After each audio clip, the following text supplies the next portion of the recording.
আবু হাসান প্রশ্ন করেছেন, আমি আহলে সুন্নাহর অনুসারী, আমি কি হানাফি জামাতে সবসময় সালাত আদায় করতে পারবো?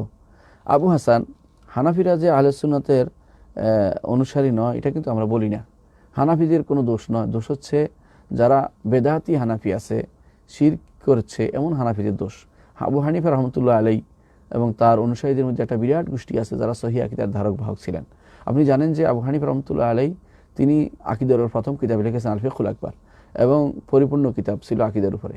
তারপরে তার ছাত্র ইমাম মোহাম্মদ রহমতুল্লাহ ইমাম তহাবি রহমতুল্লাহ আলাই আকীদাত তহাবি লিখেছেন। অনুরূপভাবে তাদের ছাত্ররা, এদের মধ্যে আরও অনেকেই, ইমাম আবু নাসর সাইজি আল হানাফি তিনিও কিন্তু আকীদার উপর কিতাব লিখেছেন। তাহলে আমরা দেখতে পাচ্ছি আকীদার উপর কিতাব যারা লিখেছেন, হানাফি আমরা অনেক বেশি লিখেছেন এর মধ্যে। তাহলে হানাফিদেরকে আপনি একভাবে বলে দিলেন যে আহলে সুন্নাত না, এটা এইভাবে জায়েজ নেই। কোনো মাযহাবীদেরকে আহলে সুন্নাহর বাইরে বলবেন না। তারা মাযহাব মানে ফিকহি মাসালাতে, আকীদার মাসালা যদি কোনো তাদের সহি থাকে এবং কোনো মাসালা ইজতিহাদ করতে না পারে, তখন তারা মাযহাব মানে, এই কারণে তারা আহলে সুন্নাত জামাত থেকে বেরিয়ে যায়নি। নাউজুবিল্লাহ, এই জাতীয় কাজগুলি কখনো করবেন না। এর মাধ্যমে আমরা উম্মতের মধ্যে তাফরিকা সৃষ্টি না করি।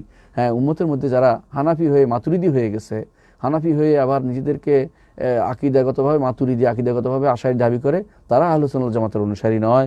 তাদের সাথে আপনি সবসময় একান্তে চলাফেরা করলে একসময় আপনারই ইমানে খলল দেখা দিবে। আপনি তখন সেখানে আপনার দায়িত্ব হবে সহিহ আকীদার মসজিদ প্রতিষ্ঠা করা, সহিহ ইমাম তৈরি করা এবং সেখানে সহিহ আকীদার সম্পর্কে জ্ঞান বিতরণ করা, এটা দায়িত্ব হবে। কিন্তু পাইকারিভাবে কোনো একটা গোষ্ঠীকে আহলে সুন্নাত জামাতের বাইরে মনে করা ঠিক নয়।